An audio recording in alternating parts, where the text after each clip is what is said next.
কারা ভারতের নাগরিক? ইতিমধ্যেই নাগরিকত্ব নিয়ে তিনটি নতুন নিয়ম ঘোষণা করলো নির্বাচন কমিশন। হ্যাঁ বন্ধুরা, নির্বাচন কমিশনের তরফ থেকে স্পষ্টভাবে জানিয়ে দেওয়া হয়েছে এই মুহূর্তে ঠিক কারা ভারতের নাগরিক, নাগরিকত্ব নিয়ে কি বলল নির্বাচন কমিশন, সমস্ত কিছু জেনে নেব আজকের এই ভিডিওতে। তো অবশ্যই ভিডিওটিতে আপনারা প্রত্যেকেই প্রথম থেকেই শেষ পর্যন্ত সঙ্গে থাকবেন।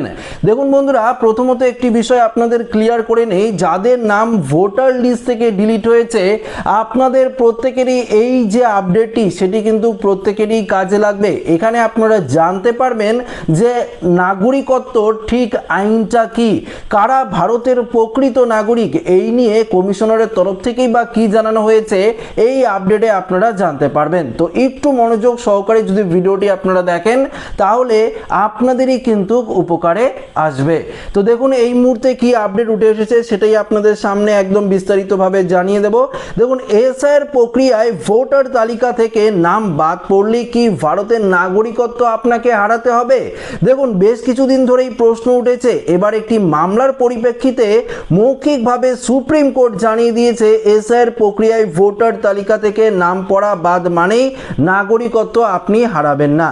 দেখুন, আপনারা হয়তো ভাবছেন এই আপডেটটা আমি আগেই দিয়েছি, এটা প্রথমত আপনাদেরকে বললাম যে সুপ্রিম কোর্ট পরিষ্কার জানিয়ে দিয়েছে যে এসআইআর থেকে আপনার নাম বাদ গেলেই আপনার নাগরিকত্ব হারাবে না। তবে দেখুন পরবর্তীতে নির্বাচন কমিশন এর অ্যান্সারে কি বলেছে। নির্বাচন কমিশন নাগরিকত্ব নিয়ে তিনটি কি ঘোষণা করেছে সেটি কিন্তু ইম্পর্টেন্ট, তাই একটু মনোযোগ সহকারে আপনাদের দেখতে হবে। দেখুন এখানে বলেছে, আর সুপ্রিম কোর্টের এই পর্যবেক্ষণের পরেই দেশে আসলো নাগরিক কারা, আর তা এবার স্পষ্ট করলো মুখ্য নির্বাচন কমিশনার জ্ঞানেশ কুমার। দেখুন তার স্পষ্ট বক্তব্য, 1955 সালের ভারতীয় নাগরিকত্ব আইন অর্থাৎ ইন্ডিয়ান সিটিজেনশিপ অ্যাক্ট 1955 এই দেশের আসল নাগরিক নির্ধারণের একমাত্র আইনি ভিত্তি। আচ্ছা, সম্প্রতি এক বিবৃতিতে তিনি পরিষ্কার জানিয়েছেন এই আইন অনুযায়ী 1987 সালের 1 জুলাইয়ের আগে ভারতে জন্ম নেওয়া প্রত্যেক এই দেশের কিন্তু বৈধ নাগরিক। তো বিষয়টা আপনারা বুঝতে পারলেন, 1987 সালের 1 জুলাইয়ের আগে ভারতে জন্ম নেওয়া প্রত্যেকেই এই দেশের বৈধ নাগরিক, তিনি এটা কিন্তু স্পষ্ট করেছে। ভোটের আবহে রাজ্যে এসআইআর প্রক্রিয়া নিয়েও কিছুটা হালকা চালেই বলেন, আমরা এটা করেছি কারণ কাউকে না কাউকে তো এই দায়িত্বটা নিতে হতো।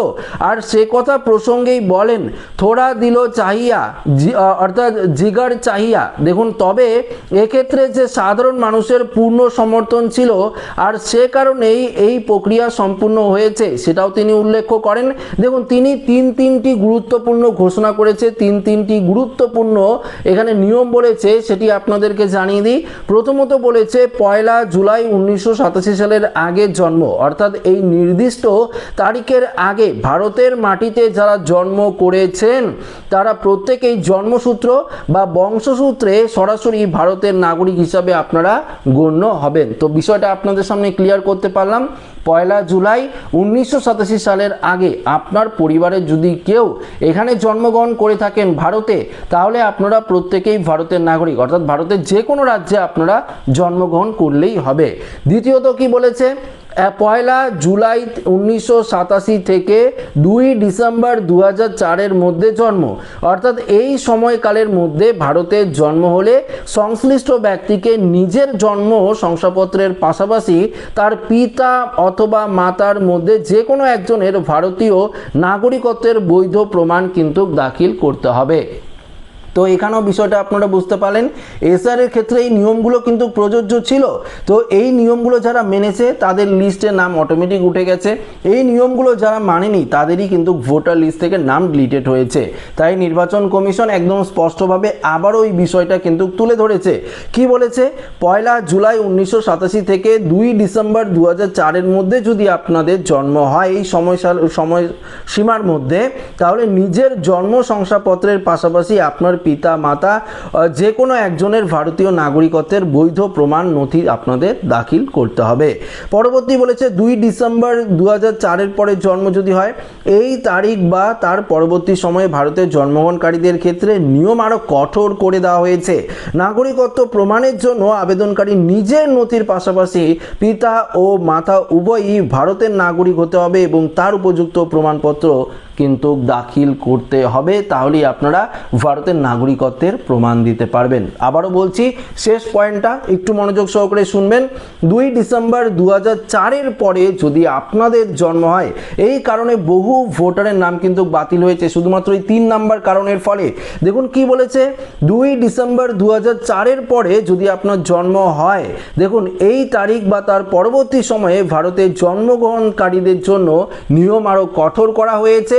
নাগরিকত্ব প্রমাণের জন্য আবেদনকারী নিজের নথির পাশাপাশি অর্থাৎ আপনার জন্ম সার্টিফিকেট এগুলোর পাশাপাশি আপনার পিতা বা মাতা উভয়ই ভারতের নাগরিক অবশ্যই হতে হবে, তার উপযুক্ত প্রমাণপত্র কিন্তু আপনাকে দাখিল করতে হবে। এটাই কিন্তু পরিষ্কারভাবে নির্বাচন কমিশন জানিয়ে দিয়েছে।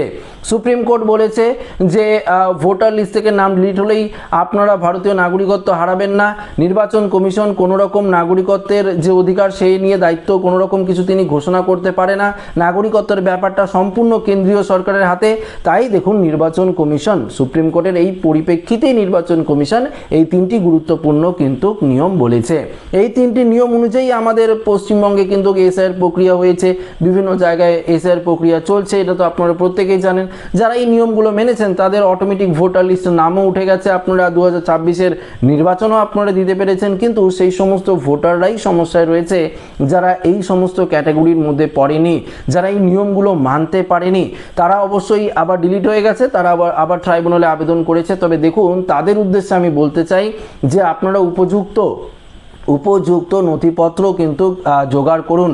যদি আপনারা উপযুক্ত কোনো নথিপত্র জোগাড় করতে না পারেন তাহলে ট্রাইব্যুনালে আবেদন করেও আপনার লাভ হবে না, কেননা ট্রাইব্যুনালে খুব কম সংখ্যক মানুষের নাম কিন্তু নিষ্পত্তি হচ্ছে। তো ট্রাইব্যুনাল থেকে যদি ডিলিট হয়ে যায় তখন আপনারা কি করবেন, সেই ফর্ম নাম্বার 6 আপনাদের ফিল আপ করতে হবে, একই রকম কাগজপত্র দিবেন, একই রকমভাবে আপনার নাম ডিলিটই হয়ে যাবে। তাই উপযুক্ত প্রমাণপত্র আপনাদের কিন্তু জোগাড় করতে হবে।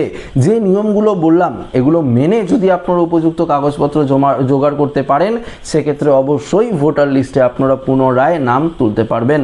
তো আশা রাখবো ভিডিওটি প্রত্যেকের ভালো লেগেছে। ভিডিওটি ভালো লাগলে লাইক করবেন, বন্ধুদের সাথে শেয়ার করবেন, নতুন থাকলে চ্যানেলটিকে সাবস্ক্রাইব করে আমাদের সঙ্গে জুড়ে থাকবেন। ধন্যবাদ।